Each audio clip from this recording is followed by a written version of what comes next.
Hello everyone. So in this video, the name reaction that I am going to discuss is Swern oxidation. So here we will discuss the important features of this reaction. What is the advantage of this oxidation over other oxidation methods, mechanism, some important applications of these reactions, and also a problem.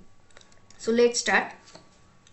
Here we have taken 1 degree or 2 degree alcohol. Now for 3 degree alcohol, oxidation is not possible, so only 1 degree or 2 degree. Why it is not possible? Because for 3 degree alcohol we do not have hydrogen attached to this carbon. Now depending on one of this R group, when it is hydrogen it will be 1 degree, and if both these are R group, it will be 2 degree alcohol. What type of reagents we have taken? In the first step, we have taken the combination of DMSO and oxalyl chloride. So it is, I have given a different color because in the second step, there will be use of this base. Mostly it is triethylamine. And look at the temperature. For the first step, here the temperature is maintained minus 78 degrees centigrade to minus 60 degrees centigrade. And substrate to substrate it may vary. And in the second case, it is slightly we are warming to 0 degrees centigrade. But overall it is low temperature reaction.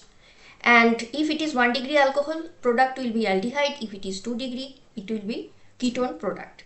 Now look at the side products. This is very interesting because the side products are gaseous. Carbon monoxide, carbon dioxide, and this is dimethyl sulfide, which is also very low volatile compound, and that is why removal of these byproducts, it is very easy. Here we have important intermediate, alkoxysulfonium ion, which is formed by the interaction between this alcohol, then DMSO and oxalyl chloride. Now when it is treated with this base, that is R3N, there will be ylide generation, that is carbanion will be generated, any of these two CH3 group, and finally we will get aldehyde or ketone, and this part will be removed as dimethyl sulfide. So see here the oxidation state of DMSO in this is the structure of DMSO, though in the that is mechanism it will be written in this way. Okay, but here oxidation state of sulfur it is +4, but in the product it is -2, right? So that is the change in oxidation state.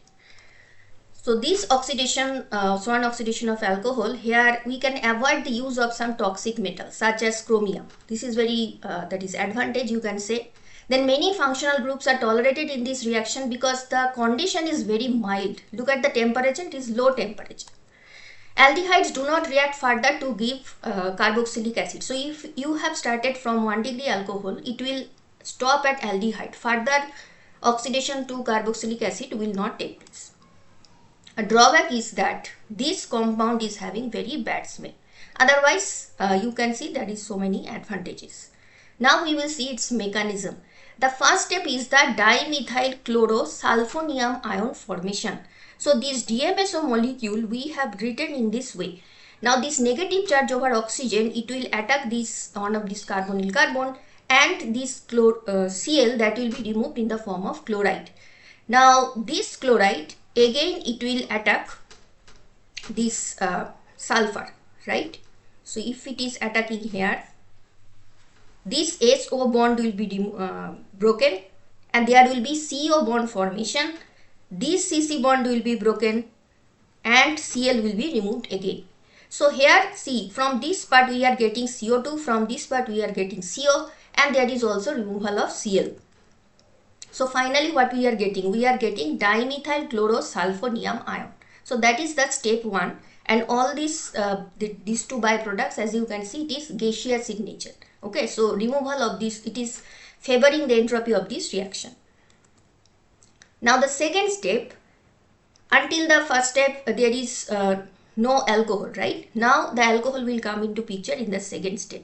It is interacting with this dimethyl chlorosulfonium ion and it will form alkoxysulfonium ion. So from one type of sulfonium ion you are getting another type of sulfonium ion in the second stage.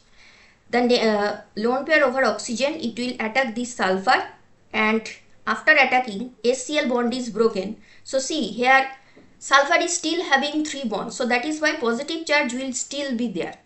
Okay, now this molecule is actually the alkoxysulfonium ion. In the next stage there will be reaction with the base. So this is the first step where temperature is maintained -78 to -60. Now when we will treat it with base in the third step, we will slightly increase the temperature. So final product formation through sulfur halide generation. So this is the alkoxysulfonium ion that we have already seen how it is formed in the step 2. Now base we have taken. Now depending on the substrate, what type of alcohol you have taken, the base may vary. Mostly you will see it is triethylamine, but I have given this general base R3N.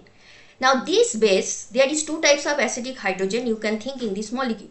If you think that this hydrogen will be captured by this base, that is wrong. Basically, these hydrogens will be captured by this. First of all, this hydrogen is comparatively hindered and it is less acidic.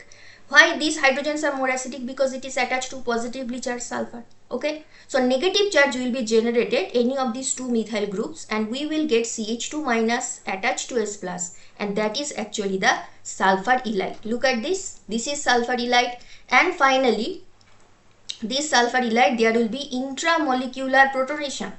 That means this negative charge, it will capture this hydrogen, CH bond will be broken, CO bond will be formed. So now we are reaching towards our final product, which is RC double bond O R prime, and then fragmentation, because this OS bond will also be broken. So it is the intramolecular protonation and also fragmentation, and finally we are getting from this part dimethyl sulfide, and this is our final product. Now some important points for this reaction. These are the solvents that are mostly used. The formation of alkoxysulfonium ion, that is the step 2 we have seen in the previous slide, that is very rapid at low temperature. So we have to maintain this temperature. It should not be more than this. For 2 degree alcohol, sometimes warming the reaction up to minus 40 degree after the addition of alcohol, as you have seen in the previous step 2, that may help, because 2 degree alcohol, as you can understand, is sterically more hindered. So we can maybe we have to increase the temperature. Bulkier amines such as isopropyl ethyl amine can be used instead of ET3N in case of epimerization of alpha center. Now see here, though we have taken general structure, but in this R or R prime there may be some chiral center, and if we take this type of bulky amine, then reaching towards this height, if there is any alpha hydrogen present which can undergo epimerization, that is, this hydrogen will be captured by some base, there will be some loss of chiral center, that is the epimerization at the alpha center, that may take place if that is this type of base is present. But if that type of situation is arising, we can stop that unnecessary that is undesired reaction by using some bulkier amine such as this. And because bulkier amine cannot reach that position, that is the reason. The byproducts of the reactions are simple to remove because these are gas, and this is also low boiling, probably 37 degrees centigrade. Next, examples and synthetic applications of this oxidation. So this example you can find it in Carruthers, page number is given. So see here, allylic alcohol is the starting material. This is the allylic alcohol. Now this whole part, there is actually no change when you are doing this reaction, and you are finally getting unsaturated aldehyde. So see how CC double bonds are intact. One more example where you can see no loss of stereochemical integrity. So this stereo center, other stereo centers, there is no change. So you can say this part, there is actually, this part actually there is no change, only this CH2H is converted to CHO, right? Then one more example you can find it in Juifel, where this 2OH group after Swern oxidation, it is 2 degree, right? This is 1 degree alcohol, but both will be oxidized, and finally what you will get? You will get alpha keto aldehyde. This is alpha position with respect to aldehyde, so that is what is alpha keto aldehyde. Some more examples where you can see the functional group tolerance. Here we have this furan, then CC double bond, so everything is intact, only this part is converted to aldehyde. In the next example you have some ether, but that is also intact, only this 2 degree alcohol, it is converted to ketone, and this is 1 degree, it is converted to aldehyde. If you have some terminal double bond, that is also intact, right? So these are the important examples and also the synthetic applications. How versatile types of products we can get, and there is also functional group tolerance. Catalytic Swern oxidation. Now this is very interesting because in this Swern oxidation we have not taken the traditional, that is, method where we start from alcohol, we get aldehyde or ketone. No, it is not like that. Look at this. Here reference is given. If you are interested, you can check that for details. Here the starting material is amide, primary amide or aldoxy, and we are getting nitriles from this. And why it is catalytic? Because now we have taken DMSO 1 mole percentage. So it must be generated in the medium. That is why only catalytic amount is enough.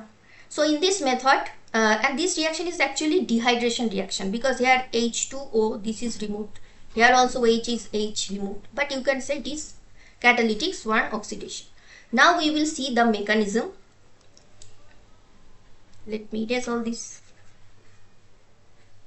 So in the mechanism, the proposed mechanism for conversion of amides to nitrile, this mechanism I have taken the screenshot from the paper itself. You can also check it. So see, this is our starting material, which is amide, and just start from this point where we have our DMSO molecule in presence of oxalyl chloride. We know how these are formed. So up to this point you know what is happening. But now something new will happen because our substrate is not alcohol, right? So this double bond, if it is making CN double bond, now negative charge is over oxygen, and that is actually attacking this sulfur. Here Cl will be removed, H1H will be removed, and that can be consumed by this ET3N. So that is why here this arrow, it is that is this part is removed. Now one more ET3N will be required, which can capture hydrogen from any of this methyl group or this hydrogen. So depending on, if this NH hydrogen is removed, you will get D. If methyl hydrogen is removed, you will get E. So here OR is written. That means both can be produced. But ultimately, if you follow this arrow, you will see there will be CN bond generation. So this is our final product. And here DMSO is regenerated. So that is why it is catalytic amount, right? So this is a very good method for conversion of amide to nitrile. The reagents are just like Swern. So you can call it Swern oxidation, but it is catalytic Swern oxidation. Proposed mechanism for conversion of the aldoxy. So same DMSO. So up to this point you know what is the mechanism. But now our starting material is aldoxym. So this aldoxym, this oxygen, it will attack this sulfur, and this H and Cl will be removed, and it will be that is consumed by this ET3N. That is the acid that will be removed by this ET3N. Now one more ET3N is required, base is required, because here further reaction, that is negative charge will be generated from this point. So if there is negative charge generated, that is CH2, that can take this H, there will be CN triple bond and DMSO will be generated. So final product is again RCN, okay, that is nitrate. Substitution versus oxidation. So substitution we will get when there is no use of base, but if you are using base, that is the normal Swern oxidation. So this is beautifully you can see in this problem, which CSIR-NET from CSIR-NET December 2015. So here this compound is given. Look at the reagents: oxalyl chloride, DMSO, okay, and 60 degrees centigrade to 0 degrees centigrade. Now in this case no base is given. Okay, so what type of product you can expect? So up to this point we know what should be the product. That is, we know how from that is, this is formed sulfonium ion, positive charge over sulfur.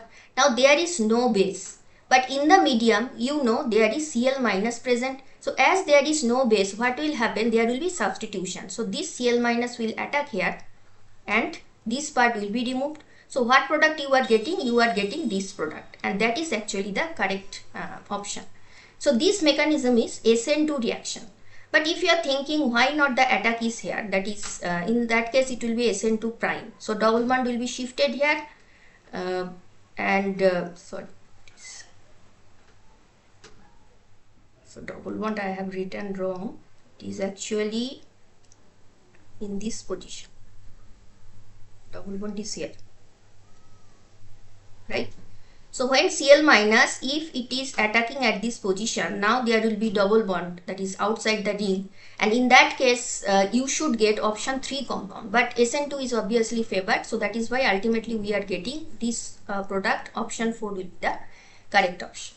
So that's all for this video. Now I will leave, I'm leaving this video with the hope that now you got some clarity on Swern oxidation, and in the next video we will see some more variants of Swern oxidation, where we will use, that is DMSO will be remaining fixed, but the other reagents, that is in this case you have seen with DMSO we use oxalyl chloride, right? But we will see that DMSO will be activated by using some other reagents, but that I will discuss in the next video. Okay, so thank you for your precious time.